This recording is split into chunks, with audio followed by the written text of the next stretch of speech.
Welcome back to part 5 in this series on my favorite real estate investment for 2022, which if you've watched any of them before, you know is short-term rentals. In the last part, I'm going to talk about considerations when you want to scale this.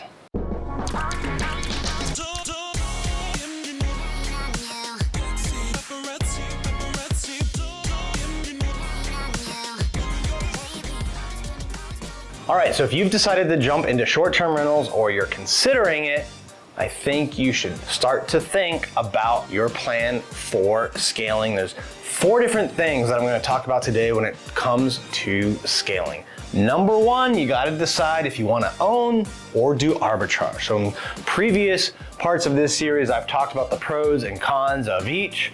If you're going to buy the unit or the home, you're not going to be able to scale as fast if you do arbitrage. If you do arbitrage, there's less capital to outlay because all you have to come up with typically is security deposit, first month's rent, and the cost to furnish it, as opposed to a down payment, right? So that's something financially that's easier to scale, but you give up the benefits of ownership. You give up appreciation, you give up depreciation, which saves you on taxes. So if you're going to own, you're gonna have more advantages, more benefits of ownership, but you're not gonna be able to scale as quickly.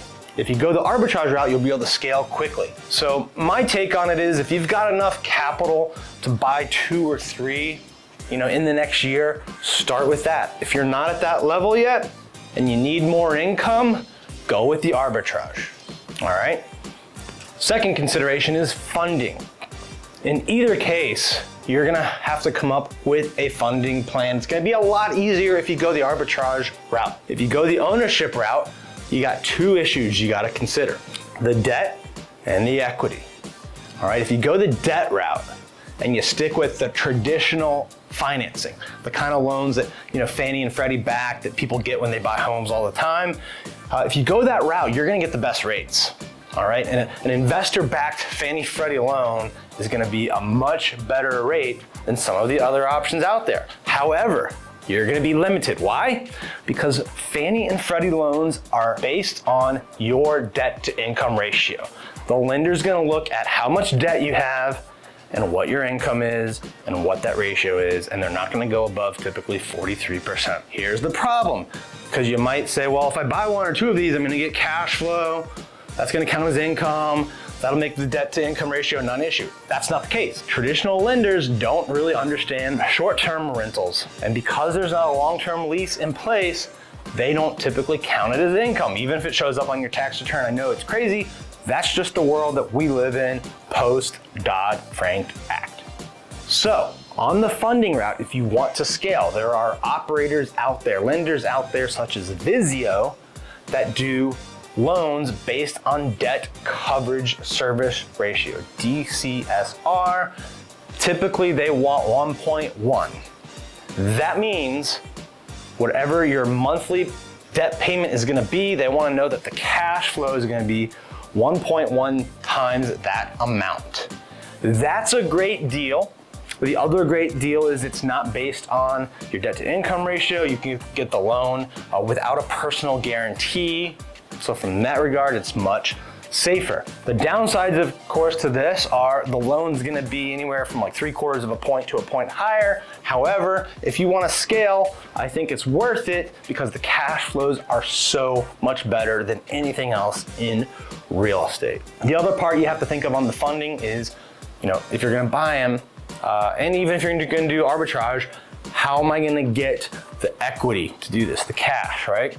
Because even with those, great loans, you still got to put 20% down, 25% down, plus all the furnishing, right? If you're doing arbitrage, you got to do the furnishing, you got to do the security deposit. So you either got to kind of come up with a snowball plan where you do 1, 2, 3, use the cash flow from that to, get your next ones, or you can, if you got a business that's throwing off enough cash flow, maybe that'll throw enough off to, help you buy 2, 3, 4 a year.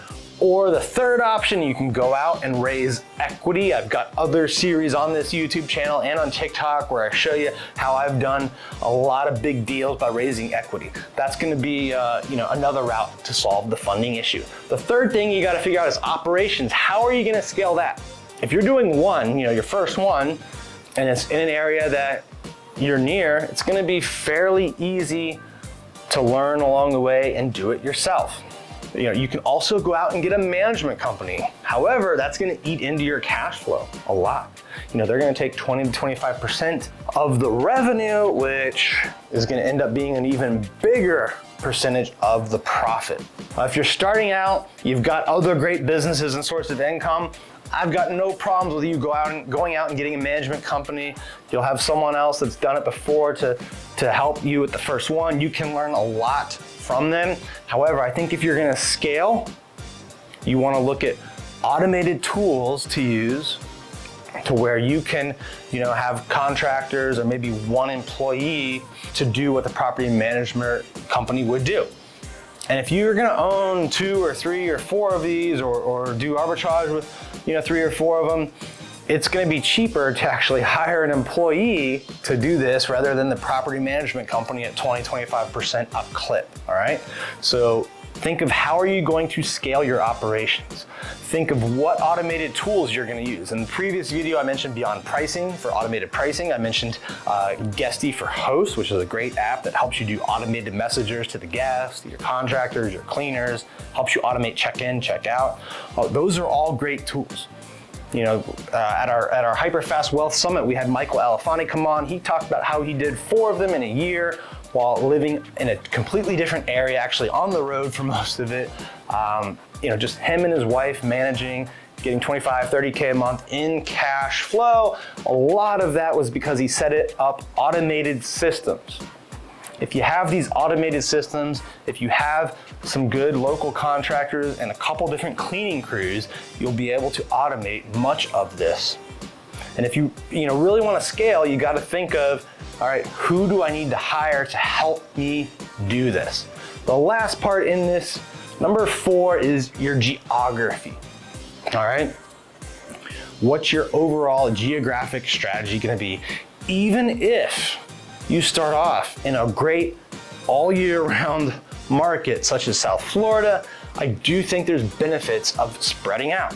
I like the concept of doing 5 to 10 in an area and then finding another area to do 5 and 10, right? Because when you get to that number 5 to 10, you can kind of take advantage of economies of scale with regards to storage, cleaning, contractors, other people that you need to help, vendors, right? If you're at that 5 to 10 level, locally, like kind of clusters, you can take advantage of that. Now you might say, well, if you're in an all year market with little seasonality, why would you want to diversify? Well, you never know what changes are gonna come up, right? There could be changes in laws and regulations. There could be a natural disaster in that area.